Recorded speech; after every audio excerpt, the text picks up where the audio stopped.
So hello everyone, welcome to this new video. आज की इस वीडियो के अंदर थोड़ी सी कोडिंग को कम कर दिया जाए और थोड़ा सा डिप्लॉयमेंट की तरफ हम चलेंगे। तो कुछ एक प्लेटफॉर्म है जिसके बारे में आपको बताना चाहता हूँ। बहुत सारी वेब एप्लीकेशंस आपने बना ली, बहुत प्रोजेक्ट्स मेरे साथ मिलकर आपने बना लिए बैकएंड पे। तो अब टाइम है उनको होस्ट करने का। मजीद लर्निंग हमारी चलती रहेगी और भी बहुत सारी चीजें जो आपको फ्लास्क में इंशाल्लाह मैं कवर करवाऊंगा। बट थोड़ा सा डिप्लॉयमेंट का आपको इस वजह से बताना चाह रहा हूँ क्योंकि हमने रिसेंटली एपीआई के ऊपर प्रोजेक्ट बनाया था। तो एपीआई को हम क्या कर रहे थे कि लोकली सर्वर को रन करके पोर्ट को ब्राउजर में एक्सेस करके हम उस पर रिक्वेस्ट करके वहां से डेटा लेके आ रहे थे और वहां पे डेटा को पोस्ट भी कर रहे थे। प्रॉपर एक CRUD एप्लीकेशन चल रही थी एपीआई पे। अब क्या होगा कि आपके प्लेटफॉर्म के साथ डेटाबेस भी कनेक्ट होगा। ठीक है, आपकी जो भी एप्लीकेशन होगी वो एक रैंडम डोमेन पे चलेगी और उसके साथ डेटाबेस भी हम कनेक्ट करवाएंगे। तो प्रॉपर आपकी एप्लीकेशन जो है आपकी डोमेन पे चलेगी और उसको आप वर्ल्ड वाइड एक्सेस करके देख सकते हो। अपने फोन में भी और भी सिस्टम में भी आप सिर्फ डोमेन डालोगे और आपकी एप्लीकेशन आपके सामने आ जाएगी और आप उस डोमेन के ऊपर भी CRUD ऑपरेशंस कर सकते हो जैसे हम लोकली कर रहे थे ये सब। तो आज की इस वीडियो में हम बात करेंगे हेरोकू के बारे में। तो हेरोकू बेसिकली एक क्लाउड प्लेटफॉर्म है जो कि डेवलपर्स को सर्विस देता है कि वो अपनी एप्लीकेशन को डिप्लॉय कर सके और साथ ही उसे मैनेज कर सके। तो हेरोकू यूज करने का बेनिफिट ये है कि आपको अपने वेब एप्लीकेशन के लिए सर्वर तलाश नहीं करना पड़ता। वो ऑटोमेटिक आपकी वेब एप्लीकेशन को सर्वर पे रन कर देता है और आपको एक रैंडम डोमेन बना के दे देता है जिस डोमेन पे आप अपने प्रोजेक्ट को एक्सेस कर सकते हो। और उसमें ही कुछ फीचर्स होते हैं, पोस्टग्रेसक्यूएल, MySQL और एक डेटाबेस होता है SQLite। तो इन सबको कनेक्शन बनाने के लिए उसमें वो सब बता देता है। तो इसका सारा जो प्रोसीजर है वो गिटहब से मिलता जुलता प्रोसीजर है। अगर आपने गिटहब की वीडियो नहीं देखी जो मैंने बना के प्रॉपर अपलोड की थी जिसमें मैंने कोलैबोरेटर और गिट और गिट बैश सबके बारे में एक्सप्लेन किया था, उसका मैं लिंक आपको ऊपर दे दूंगा। उस वीडियो को जरूर वॉच करें। गिटहब का कॉन्सेप्ट आपका क्लियर होना चाहिए। देन उसके बाद आपको समझ में आएगा कि हेरोकू पे हम क्या करेंगे। तो आज सबसे पहले हम हेरोकू पे अपना अकाउंट क्रिएट करेंगे। अकाउंट क्रिएट करते वक्त हो सकता है हमें कार्ड की इन्फॉर्मेशन ऐड करनी पड़े क्योंकि $1 जो है ये स्टार्टिंग में आपसे चार्ज करेगा आपको वेरीफाई करने के लिए। और जब आप अपना क्रेडिट कार्ड इन्फॉर्मेशन वहां से रिमूव कर दोगे तो वो जो पेमेंट होगी वो आपको वापस मिल जाएगी। ठीक है, तो यहाँ पे एप्लीकेशन वगैरह बना के डिप्लॉय करके हम प्रॉपर एक डोमेन पे डेटाबेस कनेक्शन आज की इस वीडियो में हम करके देखेंगे। तो आप लोगों को याद हो कि ये हमारी वो एप्लीकेशन है, इसको मैंने यहाँ पे रन किया हुआ है एपीआई वाली एप्लीकेशन को। और यहाँ पे इस पोर्ट पे आप देख सकते हैं कि हमें कुछ डेटा यहाँ पे देखने को मिल रहा है। ठीक है, और प्रोडक्ट्स के राउट पे हमें हमारा ये सारा डेटा यहाँ पे दिख रहा है। इसको हम फैच करवा रहे हैं। यहाँ पे न्यू टैब में आने के बाद आपने यहाँ पे हेरोकू लिख के एंटर करना है। तो यहाँ पे इसके बारे में आपको डिटेल देखने को मिल जाएगी कि 2007 को ये डेवलप हुआ था और किन लैंग्वेजेस को ये सपोर्ट करता है यहाँ पे देखा जा सकता है। Ruby, Node.js, Python, PHP and go और जावा का भी यहाँ पे ऑप्शन है। तो इन सभी लैंग्वेजेस को ये सपोर्ट करता है। तो हम क्या करेंगे, सबसे पहले हमने इसकी वेबसाइट पे चले जाना है। तो हम यहाँ पे अकाउंट क्रिएट करेंगे। यहाँ भी हम देख सकते हैं पावरफुल प्लेटफॉर्म और यहाँ पे भी कुछ लैंग्वेजेस के बारे में इन्होंने बताया हुआ। .NET का भी ऑप्शन रखा है यहाँ पे। तो अब जैसे हमारा इस पे अकाउंट नहीं है तो हमें साइन अप करना है। जैसे हमने साइन अप पे क्लिक किया तो कुछ इन्फॉर्मेशन हमें यहाँ पे देनी पड़ेगी। मैं यहाँ पे अपना फर्स्ट नेम, लास्ट नेम वगैरह ऐड कर देता हूँ। उसके बाद हमें यहाँ पे अपनी ईमेल बतानी है और कंपनी अगर आपकी है तो आप यहाँ पे कंपनी का नाम ऐड कर दें, अदरवाइज यहाँ भी आप अपनी ईमेल ऐड कर दें। और कंट्री रीजन में आप अपनी कंट्री सेलेक्ट करेंगे और उसके बाद यहाँ पे देखें yes I would like to receive marketing communications. अगर आप मार्केटिंग से रिलेटेड कुछ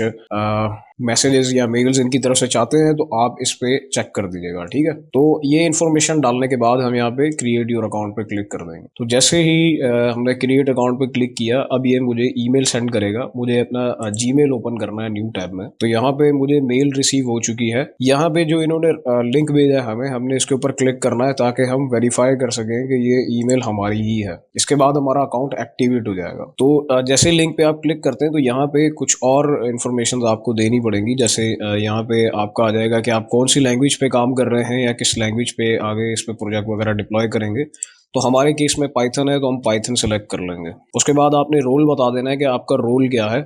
आप किसी एजेंसी में काम करते हैं या आप स्टूडेंट हैं या बिजनेस मैनेजर हैं या प्रोफेशनल डेवलपर हैं। तो जो सा भी रोल आपको ठीक लगे आप यहाँ पे सेलेक्ट कर सकते हैं। उसके बाद आपका जॉब टाइटल आ जाता है यहाँ पे। उसके बाद आपका नंबर ऑफ एम्प्लॉयज के आपके साथ कितने लोग काम कर रहे हैं, 1 से 20 के बीच में अराउंड है तो फिर हम ये वाली ऑप्शन को सेलेक्ट करेंगे। देन हमें यहाँ पे अपना एक स्ट्रॉन्ग पासवर्ड बताना है। ठीक है, स्ट्रॉन्ग पासवर्ड ऐड करने के बाद हमें सेट पासवर्ड एंड लॉगिन पे क्लिक कर देना है। देन उसके बाद आपको यहाँ पे क्लिक करना है click here to proceed. Login के लिए आपने अपनी ईमेल जो भी आपने रजिस्टर की थी और आपका स्ट्रॉन्ग पासवर्ड ऐड करके लॉगिन कर लेना। तो इसके बाद आपको ये बता रहा है कि अपने अकाउंट को सिक्योर करें, तो आपके फ़ोन में एक आप प्ले स्टोर से जो ऑथेंटिकेटर ऐप डाउनलोड करते हैं गूगल की, उससे आप क्यूआर स्कैन करेंगे इसका, तो आपका एक ऑथेंटिकेटर उसमें रजिस्टर हो जाएगा। जब भी आप लॉगिन करने आएंगे तो आपसे वो ऑथेंटिकेटर मांगेगा, जो कि हर थोड़े टाइम बाद चेंज होता रहता है, तो वो भी आपने सेटअप कर लेना। तो उसके बाद आपको कंटिन्यू पे क्लिक करके आपको यहाँ से सेकंड ऑप्शन क्लिक करना है, यहाँ पे वन टाइम पासवर्ड जनरेटर पे। इस पे क्लिक करते ही आपके सामने क्यूआर कोड आ जाएगा। इस क्यूआर कोड को स्कैन करने के बाद जो भी आपको एप्लीकेशन में आपका 6 डिजिट का कोड देखने को मिले वो आप इसमें ऐड कर दीजिएगा। तो जैसे ही आप 6 डिजिट का अपना ऑथेंटिकेटर पासवर्ड आप यहाँ पे बता देंगे, तो उसके बाद कंटिन्यू होने के बाद आप इस स्क्रीन पे आ जाएंगे। ठीक है, तो यहाँ पे कुछ टर्म्स ऑफ सर्विसेज है, इसको आपने एक्सेप्ट कर लेना है। तो एक्सेप्ट करने के बाद आप इस तरह के डैशबोर्ड पे आ जाएंगे। ठीक है, तो यहाँ पे क्या है कि आप पेमेंट मेथड ऐड करेंगे, देन उसके बाद अपनी ऐप को क्रिएट कर सकते हैं। अगर मैं यहाँ पे क्रिएट ऐप पे क्लिक करता हूँ तो यहाँ पे देखें, you must add a payment method to create an app. Application create करने के लिए हमें पेमेंट मेथड बताना पड़ेगा, तो हम यहाँ पे पेमेंट मेथड ऐड कर लेते हैं। $1 के करीब जो फी है आपके अमाउंट से कट हो जाएगी। तो यहाँ से मैं जाता हूँ ऐड क्रेडिट कार्ड पर। आपका जो भी क्रेडिट कार्ड या डेबिट कार्ड है उसकी डिटेल्स आप यहाँ पे ऐड कर दें। ठीक है, तो हम यहाँ पे डिटेल्स को ऐड कर लेते हैं। आपका जो भी वीजा या मास्टर कार्ड का क्रेडिट या डेबिट कार्ड है उसकी डिटेल आपको इसमें ऐड कर देनी है। आपके कार्ड पे आपका क्या नाम लिखा हुआ है वो आपने यहाँ बता देना। आप जिसका भी किसी का कार्ड यूज कर रहे हैं उसका फर्स्ट नेम लास्ट नेम बता दें। अपनी कंट्री सिलेक्ट कर लें यहाँ से। उसके बाद आपको अपना बिलिंग एड्रेस लाइन 1 और बिलिंग एड्रेस लाइन 2, और उसके बाद आपको अपनी सिटी ऐड करनी है। देन आपका जो भी स्टेट है वो आपने ऐड कर देना है। ठीक है, और उसके बाद आ जाएगा आपके एरिया का पोस्टल कोड। जैसे ही आप ये ऐड कर देंगे तो यहाँ पे आपको कंपनी नेम और अपना टैक्स आईडी ईटीसी कुछ इस तरह की डिटेल्स वगैरह बता देनी है। तो मैं यहाँ पे कंपनी का नाम लिख दूंगा। इसके बाद मुझे सिंपल यहाँ से सेव डिटेल्स कर देना। इतना करने के बाद अब यहाँ पे आपको एप्लीकेशंस में आ जाना है। ठीक है, तो यहाँ पे कुछ डिटेल्स हमें देखने को मिल रही है। हम हेरोकू के इस पे आइकन पे क्लिक करेंगे तो हम यहाँ पे आ जाएंगे। अब हम अपनी एप्लीकेशन को क्रिएट कर सकते हैं। ठीक है, तो हमें यहाँ से सिंपल क्लिक करना है क्रिएट न्यू ऐप पे, और ऐप का नेम आ जाएगा। यहाँ पे हम रख देंगे फ्लास्क एपीआई। अब जैसे कि ये अवेलेबल नहीं है तो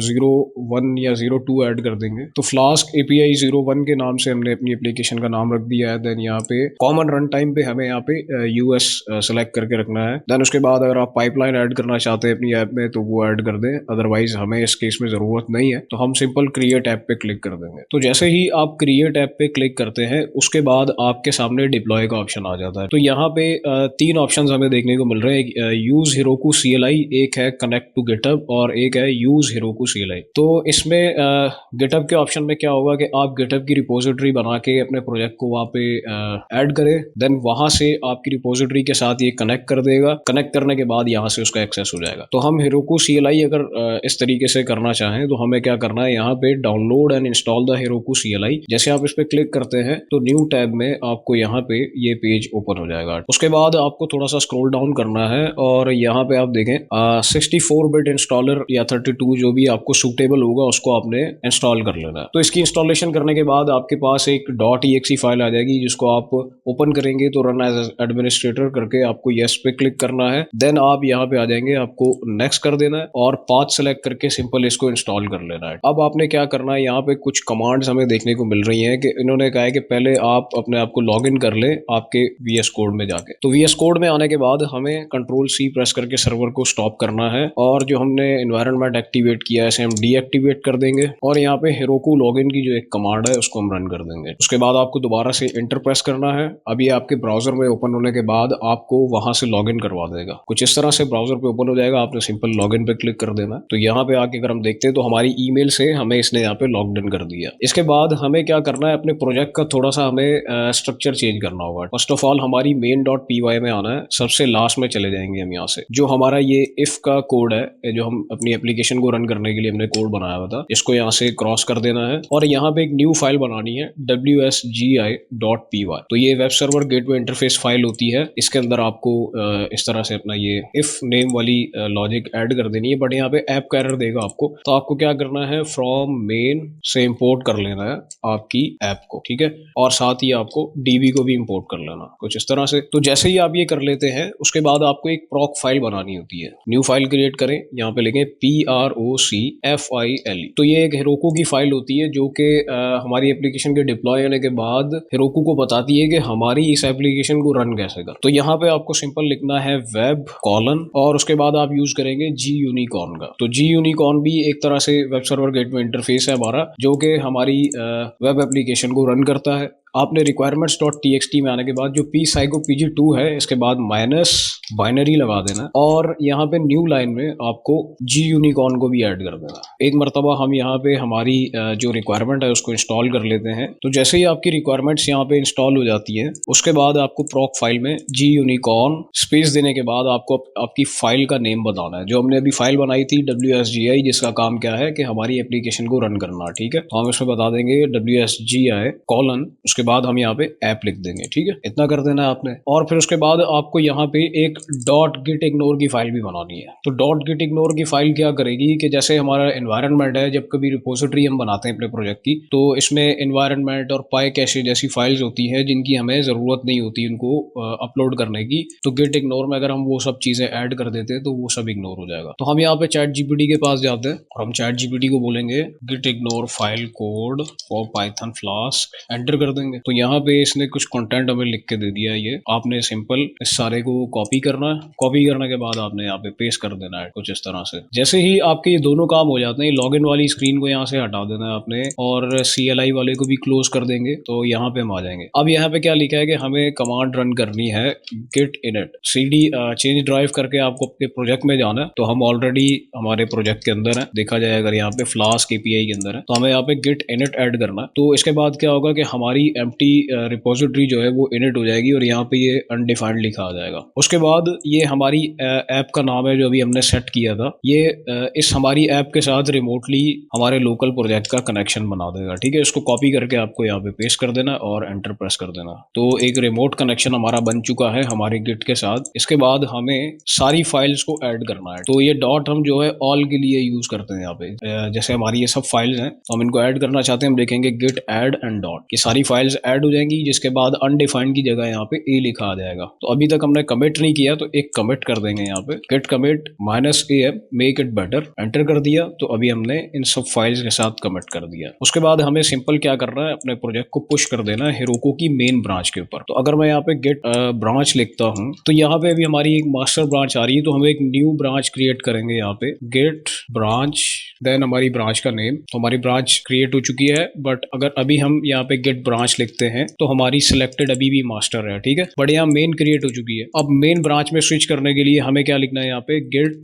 चेकआउट, देन हमारी ब्रांच का नेम, ठीक है। तो यहाँ लिखा आ गया स्विच टू ब्रांच मेन। इसके बाद हमें यहाँ से ये git push Heroku main copy कर लेना है और इसको यहाँ पे पेस्ट कर देना। जैसे हम एंटर करते हैं तो सारा का सारा हमारा प्रोजेक्ट जो है वो पुश हो जाएगा हमारे हेरोकू पर। तो यहाँ पे हमारी एक दूसरी आईडी जो है वो कॉन्फ्लिक्ट कर चुकी है। तो इसके लिए हम क्या करेंगे, यहाँ पे हेरोकू लॉगिन करेंगे, दोबारा से एंटर प्रेस करेंगे। जैसे ही लॉगिन हो जाएंगे हम यहाँ पे, तो अब की बार हम यहाँ पे लिखेंगे गेट पुश हेरोकू मेन। तो यहाँ पे जो थोड़ा सा कॉन्फ्लिक्ट हमें देखने को मिल रहा है उसके लिए हमें क्या करना है, हमारे कंट्रोल पैनल में जाना होगा। तो दो अकाउंट्स यहाँ पे थोड़ा सा कॉन्फ्लिक्ट कर रहे हैं। मैं यूजर अकाउंट्स में जाऊंगा, देन क्रेडेंशियल्स मैनेजर में जाऊंगा और विंडोज क्रेडेंशियल्स में जाने के बाद यहाँ पे हमें फाइंड करना है getheroku.com वाला, ठीक है। तो इस क्रेडेंशियल को हम क्या कर देंगे, रिमूव कर देंगे यहाँ से। तो इसमें क्या हो रखा है कि हमारी दूसरी ईमेल करेक्ट हो गई है बैक में और उसके क्रेडेंशियल्स पीछे सेव है। और जब भी मैं कोई कमांड चलाता हूँ तो हेरोकू को लगता है कि आई थिंक मैं दूसरी आईडी से रिक्वेस्ट कर रहा हूँ, तो इसको मैं यहाँ से रिमूव कर दूंगा, ठीक है। टर्मिनल को सारा क्लियर करेंगे दोबारा से और अब की बार हेरोकू लॉगिन करेंगे, दोबारा से एंटर प्रेस करेंगे। तो ये हमें यहाँ पे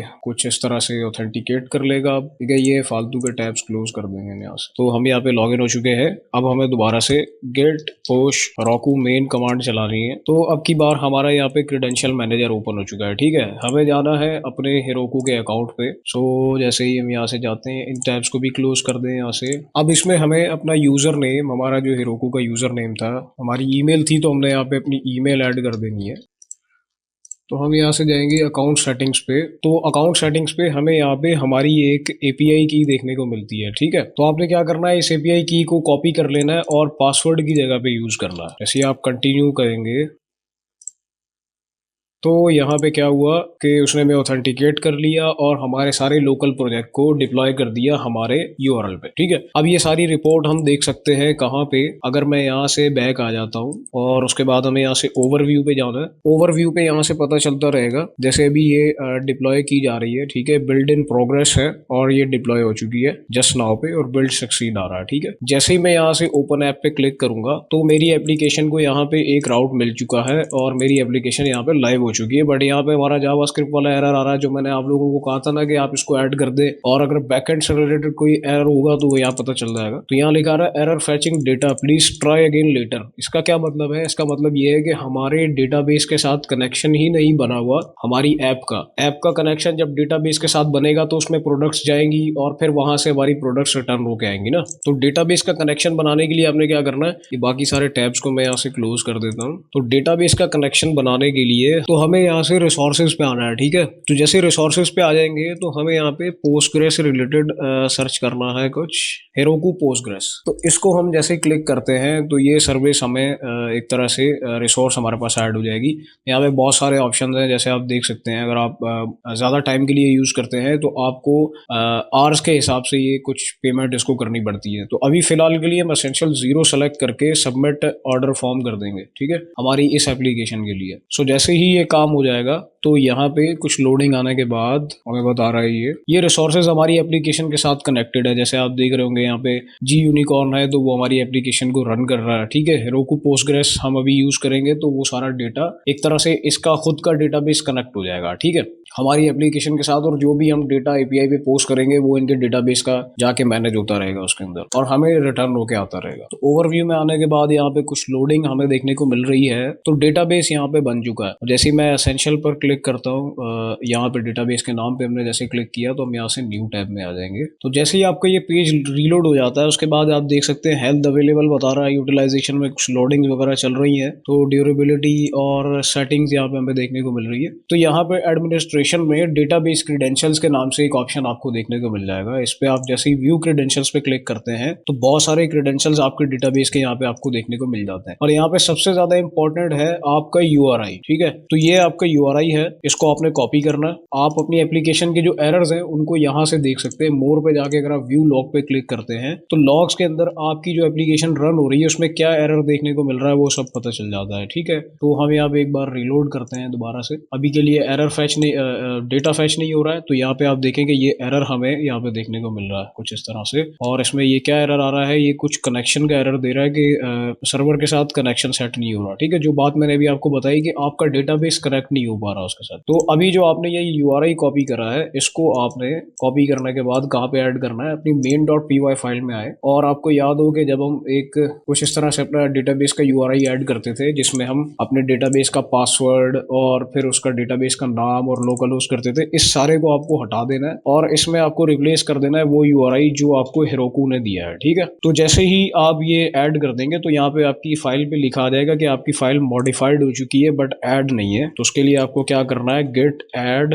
डॉट लगा के आपने एक कमिट कर देना है और कमिट में आप बता दें कि डीबी कनेक्शन या आप लिख दे URI अपडेटेड, ठीक है, एंटर कर दें और एक फाइल चेंज आपको बता देगा क्या क्या चेंज हुआ था। और फिर आपने क्या करना है, गेट पुश हेरोकू मेन कर देना। अब सारी ऐप आपकी पुश हो जाएगी यहाँ पे, ठीक है। आप इधर ओवरव्यू में भी देख सकते हैं। अगर आप ओवरव्यू में आते हैं तो अभी जस्ट नाउ आपने बिल्ड इन प्रोग्रेस किया था तो अब ये ऐप को दोबारा से बिल्ड कर रहा है। तो जैसे ही ये बिल्ड हो जाएगा तो उसके बाद हम अपनी ऐप को देखेंगे और उसमें हमारा डेटाबेस काम करना शुरू हो जाएगा। तो हमारी एप्लीकेशन यहाँ पे डिप्लॉय हो चुकी है। अगर मैं यहाँ पे आगे रीलोड करता हूँ दोबारा से तो अब के लिए हमें कुछ ऐसा एरर देखने को मिल रहा है। इसके लिए हमें क्या करना है कि दोबारा से मोर पे आगे व्यू लॉग्स पे चले जाएं और व्यू लॉग्स में भी आपको एरर आएगा, आई थिंक सो टेबल का, कि आपने टेबल क्रिएट नहीं किया है। अगर मैं यहाँ पे रीलोड करता हूँ तो यहाँ पे अगर आपको याद हो तो हमने WSGI में विद ऐप कॉन्टेक्स्ट ऐड किया था, तो इसको हम यहाँ से भी के लिए हटाएंगे, ठीक है। इससे कुछ प्रॉब्लम्स क्रिएट हो जाती हैं। आपको सिंपल ऐप का कोड रखना है यहाँ पे, और दोबारा से आपको क्या लिखना है, गेट ऐड डॉट, और फिर आपको गेट कमिट लिखना है, बट इसमें आप कमिट चेंज कर देंगे। कमिट आपका क्या होगा, db app context remove, enter कर देंगे, और फिर गेट पुश हेरोकू मेन कर देंगे, ठीक है। तो ये सारा दोबारा से अपडेट हो जाएगा। उसके बाद आप अगर यहाँ पे ओवरव्यू पे आते हो तो आपको ओवरव्यू में बता देगा कि आपकी ऐप डिप्लॉय हो रही है या बिल्ट इन प्रोग्रेस है, सब पता चल जाएगा यहाँ से। अब की बार आपको क्या करना है, अपनी ऐप को यहाँ पे आके रीलोड करना है एक मरतबा, ठीक है। तो रीलोड करने पर अब हमें यहाँ पे एरर देखने को मिल रहा है। इसमें क्या एरर आ रहा है, सिस्टम रन यूनिकॉर्न 0। ओके, तो हमें यहाँ पे विद पोस्टग्रेस नहीं, पोस्टग्रेस इक्वल करना है। तो इस सारी लाइन को मैं कॉपी कर लेता हूँ यहाँ से और इसमें पेस्ट कर देता हूँ, ठीक है। अब हमें क्या करना है, सिंपल अपने टर्मिनल में लिखना है।